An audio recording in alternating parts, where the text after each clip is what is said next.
बस एक ₹2.5 का चीज नहीं लगाने से बिल्डिंग में लाखों का नुकसान। भाई क्यों गलती करते, क्यों बस ₹2.5 बचा रहे हैं, आप बताइए। आप अगर, हम बात कर रहे हैं यहाँ पे कवर ब्लॉक की, आप अगर मार्केट में जाएंगे और कवर ब्लॉक परचेज करेंगे मात्र ओनली ₹2.5, उसके चक्कर में देखिए पूरा जो है सरिया दिख रहा है। क्यों दिख रहा है भाई? कवर ही नहीं मिला उसको। मतलब कवर ब्लॉक का क्या काम है? सरिया और शटरिंग के बीच में एज पर जो जहां जहां जितना होना चाहिए, जैसे देखिए बीम, यहाँ बीम में भी दिख रहा है और आपका जो है कॉलम में भी दिख रहा है। क्या इसे घर में रहना चाहिए? अब आप इसमें कितनों पेस्ट मार दीजिए, ये रिपेयरिंग होने वाला नहीं है। आपको इसको तोड़ के फिर से बनाना पड़ेगा, लेकिन तोड़ेंगे कैसे? इतना काम हो गया, अभी तक हमारे घर का मालिक सोए हुए थे, फिर बाद में याद आएगा कि ये सब गलती हो गया। और इस घर में रहना अब सबसे बड़ा डेंजर चीज हो गया। ठीक है, जैसा कि आप देखें, ऐसा इसको हनीकम के श्रेणी में तो नहीं ला सकते, इसको एक्सपोज की श्रेणी में ला सकते हैं कि पूरा एक्सपोज हो रहा है।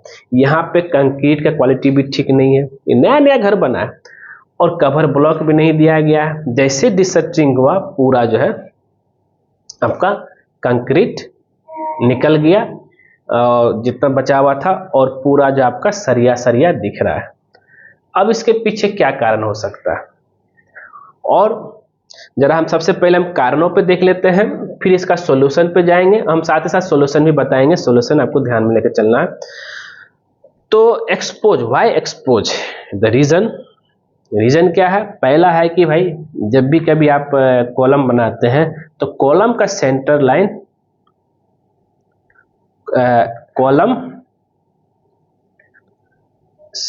लाइन लेना पड़ेगा आपको। कॉलम सेंटर लाइन अगर लेआउट नहीं करते हैं तब आपका जो है इस तरह का समस्या आता है। दूसरा, जब आप कॉलम बनाने लगते हैं, जैसे फ्लोर से आ गए बीम पे, बीम से होते हुए, तब आपको स्टार्टर बनाना पड़ेगा। अब बहुत लोग बोलेंगे सर स्टार्टर क्या होता है? स्टार्टर हम आपको दिखा देते हैं, क्योंकि अगर ये स्टार्टर बना दिए प्रॉपर तरीके से सेंटरिंग करने में आसान हो जाएगा। जरा देखिए, इसको बोलते हैं स्टार्टर। मतलब कॉलम सेंटर लाइन लेकर के एक बेस मिल जाएगा हमें, तो उसके हिसाब से इसको ढलाई कर देंगे तो मेरा स्टार्टर बन गया, इसमें ढलाई कर देंगे तो मेरा बेस हो गया, तो फिर उसको सेंटरिंग करने में आसान रहेगा। और जो है कोशिश ये करना कि चारों साइड से कवर मेरा जो एज पर होना चाहिए। अगर छोटा कॉलम है तो 1 इंची का, अगर बड़ा कॉलम है 1.5 इंची का स्पेसिंग होना चाहिए। ये हो गया स्टार्टर आपका। अब उसी स्टार्टर में हमको प्रॉपर तरीके से जो है शटरिंग बोर्ड तैयार करना है।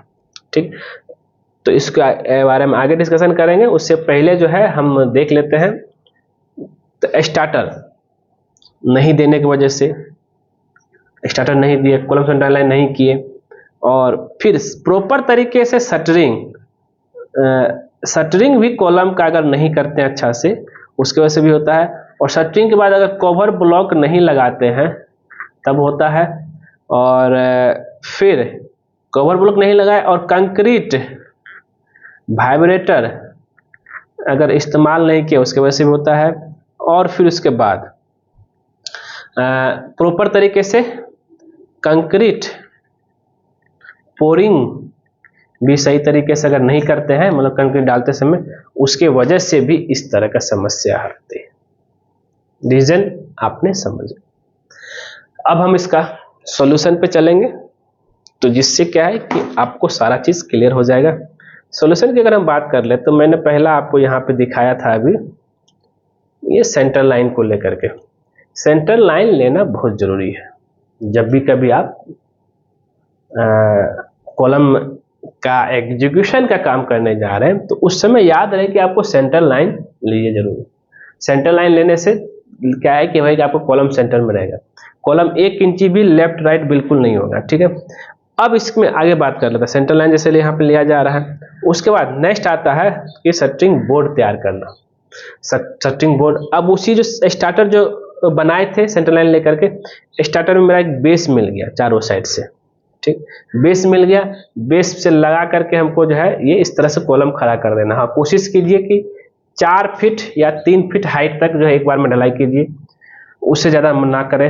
अगर करेंगे करते हैं तो फिर जो है प्रॉपर तरीके से देखिए यहाँ पे स्टार्टर, मैं इसी स्टार्टर की बात कर रहा था। देखिए ये वाला स्टार्टर मेरा मिल गया, बेस, ठीक है। इस बेस में चारों साइड से बस प्लाई लगा देना है। प्लाई लगाने के बाद जो है प्लम बॉब यूज करेंगे पूरा साहुल में लेने के लिए, पूरा सीधा भी वो भी होना चाहिए, ये भी जरूरी है। तो इससे आपका प्रॉपर एक शेप में आ जाएगा। फिर उसके बाद उसका जो नेक्स्ट आता है हमें जैसे कवर ब्लॉक, हम जो कवर ब्लॉक की बात कर रहे थे, हम इसी कवर ब्लॉक की बात करें, जरा ध्यान दीजिएगा यहाँ पे। कवर ब्लॉक जो ये है, शटरिंग और सरिया के बीच में गैप को मेंटेन रखने के लिए कवर ब्लॉक यूज किया गया है।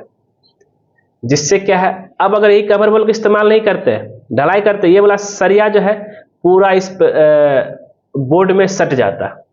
तो फिर अगर बोर्ड में सट जाता तो वही जो हालत होता, पूरा सरिया एक्सपोज हो जाता।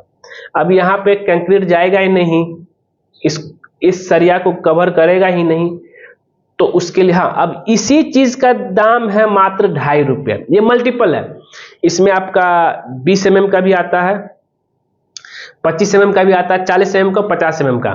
20 mm आपका छत में, 25 mm बहुत जगह कॉलम में भी आता है, और 40 mm कॉलम में आता है। 25 mm आपका जो है बीम में भी करना है, और 50 mm फाउंडेशन में फुटिंग में करना, कवर देना होता है।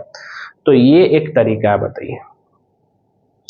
2.5 रुपया बचाने के चक्कर मत रहिए, और ये मत सोचिए कि हम पत्थर लगा देंगे, गिट्टी लगा देंगे। तो घर बना रहे हैं तो कुछ पैसा लगा के बना रहे हैं ना, तो मजबूती क्यों नहीं बनाना। अब जो हालत हो गया है बिना कवर ब्लॉक का, जो आपको मैंने अभी दिखाया वीडियो, जरा यहाँ ध्यान दीजिएगा, उसको बाद में लेकर चलेंगे। उससे पहले बता देता हूँ कि भाई यहाँ पे जब ये कंक्रीट पोरिंग के समय आपको कंक्रीट जब पोरिंग करेंगे उस समय कंक्रीट वाइब्रेटर का इस्तेमाल जरूर से जरूर करना है। आप यहाँ पे देखिए सेटिंग बोर्ड सब कुछ रेडी हो गया है।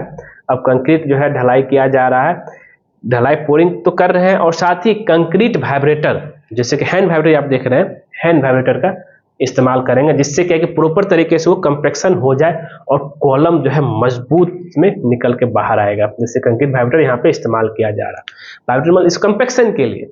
क्योंकि जब भी कंक्रीट हम डालते हैं कॉलम में, चाहे आरसीसी मेंबर में, तो सरिया और कंक्रीट के बीच में एयर वॉइड आ जाता है।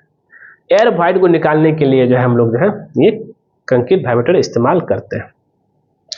तो ये रहा दोस्तों, तो बस इतना ही है। और अगर ये सब चीज नहीं करेंगे तो ये देखिए क्या हालत हो गया, ऐसा हालत हो जाएगा। अब यहाँ पे बैठ के रोते रहिए कि क्या करे सर, अब कैसे होगा, बर्बाद हो गए, ये हो गए। तो ये सारी चीज दिक्कतें हैं। तो अब इस घर में रहना, देखिए कितना 2 मंजिल का घर है, ठीक है, उसमें जो कुछ इस तरीके से बन गया है, अब बहुत रिस्की है। हम तो इसको आपको सजेशन देंगे कि भाई कि इसको तोड़ करके जो फिर से नया बना लीजिए, कॉलम को खास करके नया ढलाई कर लीजिए। और बस इतना ही है। और अभी क्यों ध्यान में आया, पहले क्यों नहीं ध्यान में आया, जरूर आपको, ये तो आपकी गलती है। और अगर ये वीडियो पसंद आए जरूर उसको जो लाइक कीजिए, शेयर कीजिए, कमेंट कीजिए, खास करके हमारे चैनल को सब्सक्राइब कर दीजिए। क्योंकि जैसे आप हमारे चैनल सब्सक्राइब करेंगे उसके बगल में बेल आइकन बन जाए, उसको आप क्लिक कर दीजिए। उससे बेनिफिट बस ये होता है, जब जब सिविल इंजीनियर दीपक कुमार को नया वीडियो अपने लेके आएगा, सबसे पहले आपके नोटिफिकेशन में दिखेगा। वीडियो पूरा देखने के लिए धन्यवाद दोस्तों।